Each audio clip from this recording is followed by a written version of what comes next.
Sober for one day versus sober for 1,483 days. I want to talk to you today about the difference between those two numbers, the difference between that first day of making the commitment to now 4 years on, 1,483 days of living a life of sobriety. And those 2 days are very similar in some ways, day one versus 4 years on, and they're also very, very different. Today I'm feeling calm. Today I'm feeling purposeful. Today I've got direction. And when I chose that first day of sobriety, I was unsure. I was nervous. I was also excited, but I was not sure if I could actually do it. Could I actually pull this off? You know, all my life I'd been programmed around drinking. Alcohol had to be used for a celebration, a birth, a death, a birthday, a work celebration, a new job, an old mate, a new mate. Alcohol was always at the center of those celebrations, those initiations, 21st birthdays. I remember going to those 21st birthdays and watching my friends drink 4 litres, scull 4 litres of beer, vomit up into the big glass jar and keep drinking. That's the kind of thing that our society here in New Zealand is producing. The lust and love for alcohol. It's like a religion. And 4 years on, I've broken the chains of that addiction. I've broken the chains of that compulsion. Because I personally feel that alcohol is a compulsion more than it is an addiction. Of course, we could call anything an addiction, but what I mean by compulsion, there's something inside our emotional framework that thinks that we have to drink to please someone else, or to please this social hypnotic belief that alcohol is just what we do. It's part of our culture. It's who we are. And that's what's changed about me. Over this past 4 years, I've really been able to analyze and reflect on how deep that programming was within me. On day one of being sober, I had no freaking idea about that. I had no awareness to start thinking that I had some sort of compulsion. I was just fucking desperate to change. I knew that it had to be different. I thought that there must be another way to live life, and that's how I feel today. 4 years on, there is another way to live life. Sober, present, powerful. It doesn't mean my life's perfect, but I'm definitely running in line with my purpose. My purpose is to inspire and guide 10 million men and women to stay sober and be sober for life. And that just fires me up. That's why I'm creating this video, because you're going to watch this video, you're probably either sober already or you're thinking about it. Like I used to be, sitting on the couch at home on my phone with a beer in my hand, scrolling through, drinking alcohol, getting drunk, and watching sober influencers on YouTube. Watching people and going, fucking pussies, fucking weaklings, as I was sitting there glugging away my beer in a state of melancholy. And when I hit that first day, that first magical, prophetical day, that powerful day where I chose to make a stand for myself, I didn't know if it was going to work out. I didn't know if I could actually do it. I felt determined, but I also felt scared. I didn't know who to tell.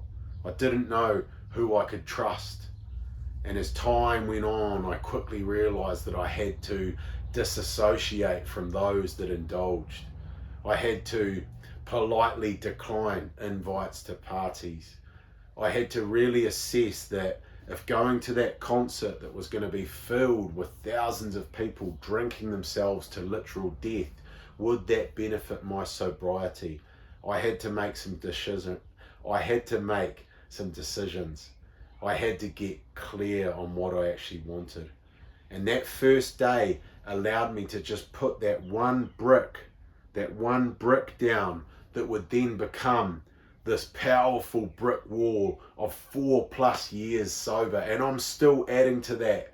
I'm now starting to build this brick wall into a fortress, fortifying my mind with the belief that I am sober.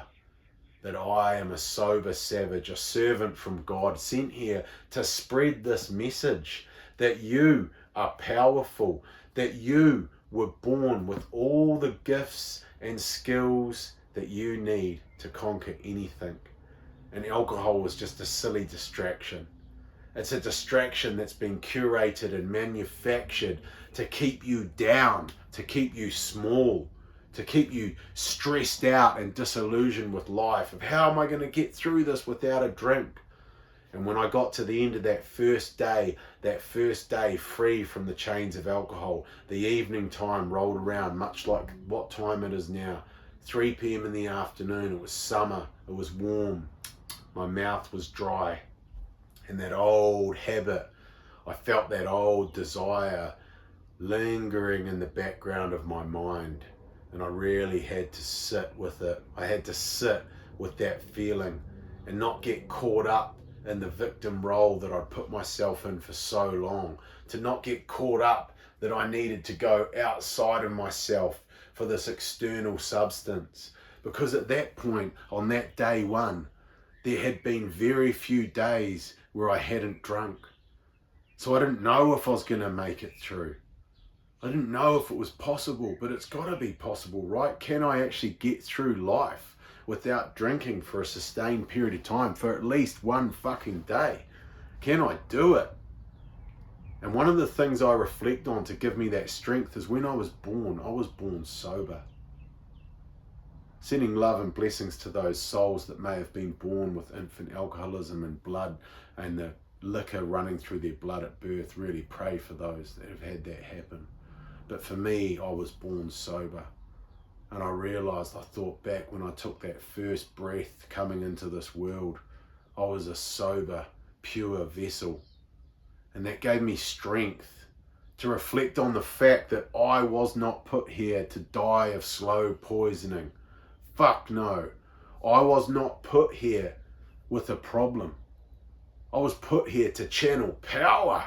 And for many years as a child, I lived sober, curious, free, imaginative, and joyful. And it wasn't until I started to get older and get into closer to manhood, I started to look around and see all these examples that casual alcoholism was just who we were and what we did. And now 4 years on, I've broken those chains. I've interrupted that thinking. I've created a new version of myself. A strong, sober and secure version. And now I get to help other men and women do the same. Through my men's program, The Sword, we cut through the lies. We attack and we create.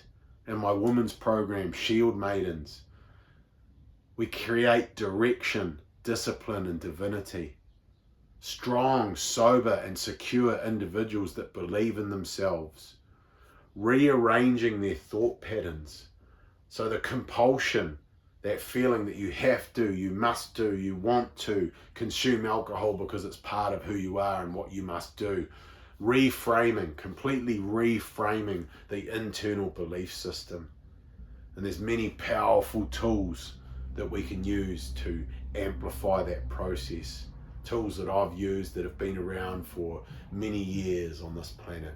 Meditation, silent reflection, the art of writing down your destiny and following it, and choosing sobriety, stepping out of that victimhood, not, oh, I'm an alcoholic, but I am sober.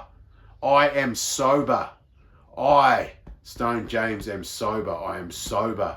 And then following through with that belief, taking the obvious action that aligns with a sober man or a sober woman, doing the things that sober man or woman would do. And that's what I've been doing for the last 4 years, since that first day of sobriety. Taking the actions that a sober man would do.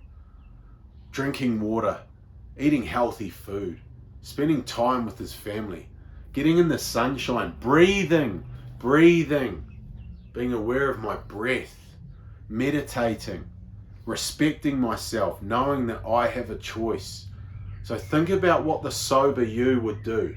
What would the sober you do? How would the sober version of yourself act?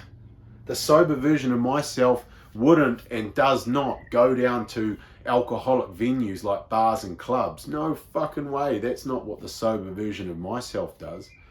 So have a think about those questions and just remember that you are powerful. So show the world.